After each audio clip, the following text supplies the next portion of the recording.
Hi students, ఈ సెషన్లో యూఎంఎల్లో చాలా ఇంపార్టెంట్ కాన్సెప్ట్ అయిన క్లాస్ డయాగ్రామ్ గురించి నేర్చుకుందాం. క్లాస్ అనేది సిస్టమ్ యొక్క మెయిన్ బిల్డింగ్ బ్లాక్. ఇది డేటా మరియు బిహేవియర్ రెండింటిని ఎన్క్యాప్సులేట్ చేస్తుంది.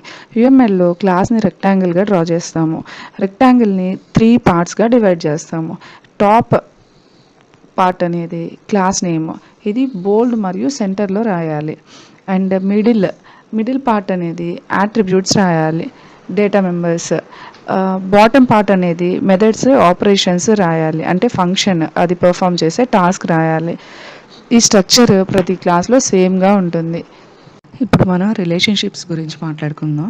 రిలేషన్షిప్లో 6 టైప్స్ ఉన్నాయి: association, aggregation, composition, generalization, dependency and realization. So first one association. Association అంటే ఒక simple normal connection between 2 classes, దాన్ని అసోసియేషన్ అంటాము. అంటే ఇది ఎలా ఐడెంటిఫై చేయాలంటే జస్ట్ ఒక normal interaction any 2 classes like. కానీ ఇక్కడ 2 క్లాసెస్ అంటే ఆ 2 క్లాసెస్ వాళ్ళిద్దరికి హోల్ పార్ట్ రిలేషన్ కాదు, ఓనర్షిప్ కూడా ఏముండదు. హోల్ పార్ట్ అంటే ఏంటి? సపోజ్ డిపార్ట్మెంట్ అనేది ఒక హోల్, డిపార్ట్మెంట్లో ఫ్యాకల్టీ అనేవాళ్ళు ఒక పార్ట్, లేదు అని అంటే డిపార్ట్మెంట్ హోల్, స్టూడెంట్ అనేవాళ్ళు ఒక పార్ట్. సో డిపార్ట్మెంట్కి స్టూడెంట్కి లేదంటే డిపార్ట్మెంట్కి ఫ్యాకల్టీకి ఉన్న రిలేషన్ని హోల్ పార్ట్ రిలేషన్షిప్ అంటాము. బట్ అసోసియేషన్లో హోల్ పార్ట్ రిలేషన్షిప్ అనేది ఏమి ఉండదు, జస్ట్ ఒక నార్మల్ కనెక్షన్. సో ఇక్కడ మన రిలేషన్ ఎవరికి తీసుకుంటున్నాము? స్టూడెంట్కి, ఫ్యాకల్టీకి. ఫ్యాకల్టీ స్టూడెంట్కి టీచ్ చేస్తారు, స్టూడెంట్ ఫ్యాకల్టీతో ఇంటరాక్ట్ అవుతారు. కానీ ఫ్యాకల్టీ డిలీట్ అయితే స్టూడెంట్ సర్వైవ్ అవుతాడు, స్టూడెంట్ డిలీట్ అయితే ఫ్యాకల్టీ కూడా సర్వైవ్ అవుతారు. ఇలాంటి రిలేషన్ని అసోసియేషన్ అంటాము. Next aggregation. అగ్రిగేషన్ అంటే హోల్ పార్ట్ రిలేషన్షిప్. సో ఇక్కడ చూడండి, హోల్ పార్ట్ రిలేషన్షిప్లో పార్ట్ అనేవాళ్ళు ఇండిపెండెంట్గా సర్వైవ్ అవుతారు. అంటే ఒక క్లాస్లో పార్ట్ ఉంటే హోల్ డిలీట్ అయినా పార్ట్ కంటిన్యూ అవుతుంది. ఎగ్జాంపుల్, డిపార్ట్మెంట్ ఫ్యాకల్టీ తీసుకుంటే డిపార్ట్మెంట్ డిలీట్ అయినా కూడా ఫ్యాకల్టీ ఇండిపెండెంట్గా సర్వైవ్ అవుతారు డిపార్ట్మెంట్ లేకపోయినా. సో దీన్ని అగ్రిగేషన్ రిలేషన్ అంటాము. Next composition. ఇది కూడా హోల్ పార్ట్ రిలేషన్ అగ్రిగేషన్ లాగా, కానీ అక్కడ పార్ట్ అనే వాళ్ళు ఇండిపెండెంట్గా ఉంటున్నారు, అది వీక్ రిలేషన్. ఈ కంపోజిషన్లో పార్ట్ అనేవాళ్ళు డిపెండెంట్గా ఉంటారు. సో ఇది strong whole part relation. Part అనేవాళ్ళు హోల్ ఉంటేనే సర్వైవ్ అవుతారు. అంటే ఒక క్లాస్లో పార్ట్ ఉంటే హోల్ డిలీట్ అయితే పార్ట్ కూడా డిలీట్ అవుతుంది, అది కంపోజిషన్. ఎగ్జాంపుల్, డిపార్ట్మెంట్ తీసుకుంటే డిపార్ట్మెంట్ రూమ్స్కి రిలేషన్ తీసుకుంటే డిపార్ట్మెంట్ డిలీట్ అయితే రూమ్స్ కూడా డిలీట్ అవుతాయి. సో దాన్ని కంపోజిషన్ అంటాము. Next generalisation relation. So generalisation అనేది ఈజియర్ రిలేషన్, దీన్నే ఇన్హెరిటెన్స్ అని కూడా అంటాము. సబ్ క్లాస్కి పేరెంట్ క్లాస్కి ఉన్న రిలేషన్ని జనరలైజేషన్ అంటాము. సబ్ క్లాస్ పేరెంట్ క్లాస్ నుంచి ప్రాపర్టీస్ ఇన్హెరిట్ చేసుకుంటుంది. ఒక క్లాస్కి కామన్ ప్రాపర్టీస్ ఉంటే సబ్ క్లాసెస్ వాటిని ఇన్హెరిట్ చేస్తాయి, దాన్ని జనరలైజేషన్ అంటాము. ఎగ్జాంపుల్, పర్సన్ స్టూడెంట్ రిలేషన్ తీసుకుంటే, లేదు అని అంటే పర్సన్ ఫ్యాకల్టీ రిలేషన్ తీసుకుంటే పర్సన్కి ఉన్న properties, common properties like person name, person ID, అలాంటి ప్రాపర్టీస్ స్టూడెంట్కి ఉంటాయి, ఫ్యాకల్టీకి ఉంటాయి. సో ఇలా పేరెంట్ క్లాస్ యొక్క ప్రాపర్టీస్ చైల్డ్ క్లాస్లో ఇన్హెరిట్ చేసుకోవడాన్ని జనరలైజేషన్ అంటాము. Next dependency. డిపెండెన్సీ అంటే వీక్ రిలేషన్, ఇదే టెంపరీ యూజ్ కోసం యూజ్ చేస్తారు. ఇది ఒక క్లాస్ ఇంకో క్లాస్ని టెంపరీగా యూజ్ చేసుకుంటే అది dependency. Student depends on faculty for grades. Student class faculty క్లాస్ని టెంపరీగా యూజ్ చేస్తుంది, గ్రేడ్స్ కోసం యూజ్ చేసుకుంటుంది ఫర్ సపోజ్. సో అలాంటి రిలేషన్ని డిపెండెన్సీ అంటాం. ఇది ఓన్లీ టెంపరీగా మాత్రమే ఎగ్జిస్ట్ అవుతుంది, ఫర్ ఎవర్ కాదు. సో దీన్ని వీక్ రిలేషన్ అంటాము. Next realisation. రియలైజేషన్ అంటే relation between interface and the class implementing the interface methods is called as realisation. ఇది ఎలా ఐడెంటిఫై చేయాలి? ఒక ఇంటర్ఫేస్కి యాక్చువల్ ఇంప్లిమెంటేషన్ అనేది క్లాస్ ప్రొవైడ్ చేస్తుంది, అంటే దాన్ని రియలైజేషన్ అంటాము.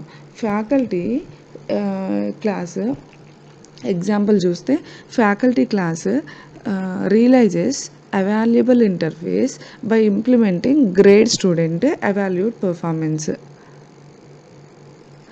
గ్రేడ్ స్టూడెంట్ ఎవాల్యూట్ పర్ఫార్మెన్స్ అనే మెథడ్స్ని ఫ్యాకల్టీ క్లాస్ ఇంప్లిమెంట్ చేస్తుంది. సో ఇలా ఇంటర్ఫేస్కి ఇంప్లిమెంటెడ్ క్లాస్కి ఉన్న రిలేషన్ని రియలైజేషన్ అంటాము. సో ఇప్పుడు వాటి నొటేషన్స్ చూద్దాం. అసోసియేషన్ని సాలిడ్ లైన్తో రిప్రజెంట్ చేస్తాము. అగ్రిగేషన్ రిలేషన్షిప్ని hollow diamond at whole end represent చేస్తాము. కంపోజిషన్ని ఫిల్డ్ డైమండ్ హోల్ ఎండ్ దగ్గర ఫిల్డ్ డైమండ్ పాయింట్ చేస్తూ ఉండాలి. సో దాన్ని కంపోజిషన్ అంటాము. Generalization solid line with hollow triangle pointing to the parent class. Next డిపెండెన్సీని డాష్ డారోతో రిప్రజెంట్ చేస్తాము. రియలైజేషన్ని డాష్ లైన్ విత్ హాలో ట్రయాంగిల్తో రిప్రజెంట్ చేస్తాము. సో యుఎంఎల్లో రిలేషన్షిప్స్ ఐడెంటిఫై చేయడానికి చాలా సింపుల్ రూల్స్ ఏంటి అని అంటే, ఒక నార్మల్ లింక్ ఉంటే అసోసియేషన్, హోల్ పార్ట్ రిలేషన్ ఉంది బట్ ఇండిపెండెంట్గా ఉంటుంది పార్ట్ అనేది, అప్పుడు అగ్రిగేషన్. హోల్ పార్ట్ రిలేషన్ ఉంది బట్ పార్ట్ అనేది డిపెండెంట్గా ఉంటుంది, దాన్ని కంపోజిషన్ అంటాము. పేరెంట్ చైల్డ్ ఇన్హెరిటెన్స్ ఉంటే కనుక జనరలైజేషన్. నెక్స్ట్ టెంపరీ యూసేజ్ ఉంటే కనుక డిపెండెన్సీ రిలేషన్. ఇంటర్ఫేస్ ఇంప్లిమెంటేషన్ ఉంటే కనుక రియలైజేషన్. మల్టిప్లిసిటీ అంటే ఎన్ని ఆబ్జెక్ట్స్ ఒకదానికొకటి రిలేట్ అవుతున్నాయో కౌంట్ చేయడము. 1 ఉంటే ఎగ్జాక్ట్గా 1 ఆబ్జెక్ట్ రిలేట్ అవుతుంది అని. 0 to 1 ఉంటే అసలు రిలేట్ అవ్వట్లేదు, లేదు అని అంటే మ్యాక్సిమం 1 ఆబ్జెక్ట్ రిలేట్ అవుతుంది అని. అండ్ 1 to స్టార్ ఉంటే అట్లీస్ట్ 1 ఆబ్జెక్ట్ రిలేట్ అవుతుంది అండ్ మెనీ ఆబ్జెక్ట్స్ కూడా రిలేట్ అవ్వచ్చు అని.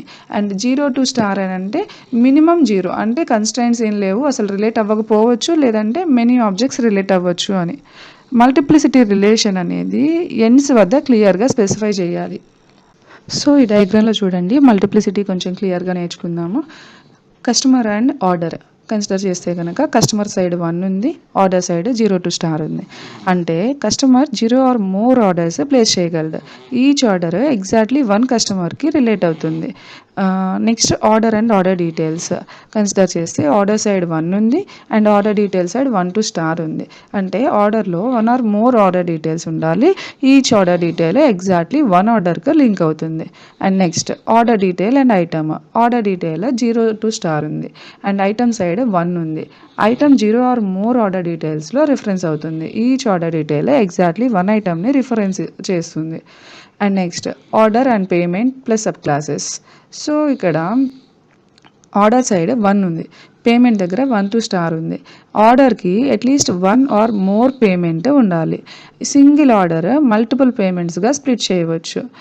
ఈచ్ పేమెంట్ ఎగ్జాక్ట్లీ 1 ఆర్డర్కి లింక్ అవుతుంది. Payment sub classes cash, cheque, credit.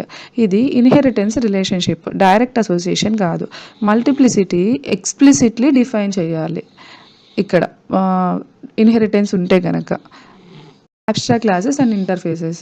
Abstract classes initiate చేయలేము, ఇటాలిక్లో లేదా అబ్స్ట్రాక్ట్ ప్రిఫిక్స్తో రాయాలి అబ్స్ట్రాక్ట్ క్లాస్ అనేది. ఇంటర్ఫేసెస్ కాంట్రాక్ట్ లాంటివి, స్టీరియో టైప్తో రిప్రజెంట్ చేస్తాము ఇంటర్ఫేస్ని. ఇంప్లిమెంట్ చేసినప్పుడు రియలైజేషన్ రిలేషన్షిప్ యూజ్ చేయాలి. సో కన్స్ట్రైన్స్ అంటే suppose senior member and group అని ఒక క్లాస్ ఉంది, పర్సన్ అనే గ్రూప్ ఒక క్లాస్ ఉంది. ఈ సీనియర్ మెంబర్ గ్రూప్ అనే క్లాస్లోకి ఏ పర్సన్స్ వెళ్తారు అని అంటే person dot age greater than 60, అంటే ఆ కండిషన్ సాటిస్ఫై చేసిన పర్సనే ఆ గ్రూప్లోకి వెళ్తారు. సో ఒక పర్సన్కి ఏజ్ అబోవ్ 60 ఉంటే కనుక ఆ పర్సన్ అనేవాళ్ళు సీనియర్ మెంబర్ గ్రూప్లోకి వెళ్తారు. సో ఇలాంటి కండిషన్స్ అనేవి యాడ్ చేసుకోవచ్చు మనం between the classes. And then notes. సింపుల్గా ఒక క్లాస్కి మనం ఏదైనా ఎక్స్ప్లెనేషన్ ఇవ్వాలి, కామెంట్స్ ఇవ్వాలి, నోట్స్ యాడ్ చేయాలి అనుకుంటే ఈ ఫోల్డెడ్ రెక్టాంగిల్ నొటేషన్ ద్వారా ఆ క్లాస్కి డాష్డ్ లైన్తో రిప్రజెంట్ చేస్తూ ఆ ఎక్స్ప్లెనేషన్ని యాడ్ చేయొచ్చు. సో ఇప్పుడు లైబ్రరీ మేనేజ్మెంట్ సిస్టమ్కి క్లాస్ డయాగ్రామ్ ఎలా డ్రా చేయాలో చూద్దాము. ఫస్ట్ ఏం చేయాలంటే క్లాసెస్ ఐడెంటిఫై చేయాలి. సో లైబ్రరీ మేనేజ్మెంట్ సిస్టమ్ అంటే ఏ క్లాసెస్ ఉండొచ్చు? User, account, book, librarian, library database, student, staff. Each class రెక్టాంగిల్గా డ్రా చేసుకోవాలి. సో ఆ రెక్టాంగిల్లో 3 కంపార్ట్మెంట్స్ ఉండాలి. ఒకటి క్లాస్ నేమ్, ఒకటి attributes and methods. Next attributes and step 1 classes identify చేయాలి. స్టెప్ 2 యాట్రిబ్యూట్స్, మెథడ్స్ యాడ్ చేయాలి. సో యూజర్ క్లాస్ తీసుకుంటే కనుక యూజర్కి ఏ ప్రాపర్టీస్ ఉండొచ్చు? User name, user ID. And user ఏ యాక్షన్స్ పర్ఫామ్ చేయొచ్చు? Verify and check account. Next account class తీసుకుంటే కనుక properties number of borrowed books and fine amount. And action ఏం పర్ఫామ్ చేయొచ్చు? Calculate fine. అలాగే బుక్ క్లాస్ తీసుకుంటే properties title, author, ISBN number. And actions nothing but operations or functions or behaviour అని కూడా అనొచ్చు. So librarian తీసుకుంటే properties name, ID, password. Behaviour verify librarian and search function. Library database తీసుకుంటే list of books అనేది property. And behaviour add, delete, update, search.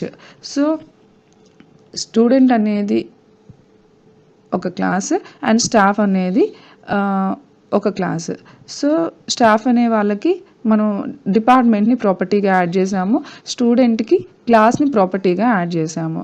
So ఇప్పుడు relationships identify చేయాలి. First classes identify చేసాం, next properties, functions add చేసాము, and third step relationships identify చేయాలి. ఒక క్లాస్కి ఇంకో క్లాస్కి ఏ రిలేషన్షిప్ ఉందో. Library management system and user ఈ రెండు కన్సిడర్ చేస్తే కనుక 1 to many ఉంది. అంటే సిస్టంలో మల్టిపుల్ యూజర్స్ ఉంటారు. ఒక లైబ్రరీ మేనేజ్మెంట్ సిస్టమ్ అనేది మల్టిపుల్ యూజర్స్ యూజ్ చేస్తారు. So 1 to many. యూజర్కి అకౌంట్కి 1 to 1 అంటే ఒక యూజర్కి ఒక అకౌంట్ మాత్రమే ఉంటుంది.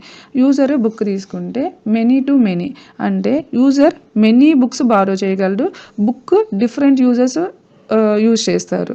So many to many. Account book తీసుకుంటే కనుక 1 to many. ఒక అకౌంట్లో మల్టిపుల్ బుక్స్ అనేది బారో చేసుకోవచ్చు. So 1 to many.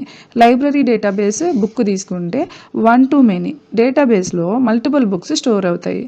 And library database తీసుకుంటే 1 to 1 ఆర్ 1 to many. ఈ రెండిట్లో ఏదైనా తీసుకోవచ్చు. అండ్ ఇన్హెరిటెన్స్ ఎక్కడుంది? ఇక్కడ student inherits from the user. So ఈ యూజర్కి స్టూడెంట్ అనేది ఒక క్లాస్ ఇన్హెరిట్ చేస్తుంది, స్టాఫ్ అనే క్లాస్ ఇన్హెరిట్ చేస్తుంది. సో ఇన్హెరిటెన్స్ ఎలా రిప్రజెంట్ చేస్తున్నాము? Solid line plus hollow triangle. Parent class వైపు హాలో ట్రయాంగిల్ పాయింట్అవుట్ చేయాలి. సో ఫైనల్గా క్లాస్ డయాగ్రామ్ ఎలా డ్రా చేయాలంటే ఫస్ట్ క్లాసెస్ ఐడెంటిఫై చేయాలి, నెక్స్ట్ యాట్రిబ్యూట్స్, మెథడ్స్ యాడ్ చేయాలి, నెక్స్ట్ రిలేషన్షిప్స్తో కనెక్ట్ చేయాలి, నెక్స్ట్ రిలేషన్షిప్ టైప్ చూస్ చేసుకోవాలి, అండ్ మల్టిప్లిసిటీ యాడ్ చేయాలి, అండ్ కరెక్ట్ సింబల్స్ చూసుకోవాలి. లైక్ ఇన్హెరిటెన్స్కి ఏ సింబల్, అసోసియేషన్కి ఏ నొటేషన్, అగ్రిగేషన్, కంపోజిషన్కి ఏ నొటేషన్, అవి ప్రాపర్గా చెక్ చేసుకోవాలి. సో ఈ వీడియో మీకు హెల్ప్ఫుల్ అనిపిస్తే ప్లీజ్ లైక్ చేయండి, షేర్ చేయండి, సబ్స్క్రైబ్ చేయండి. Thank you.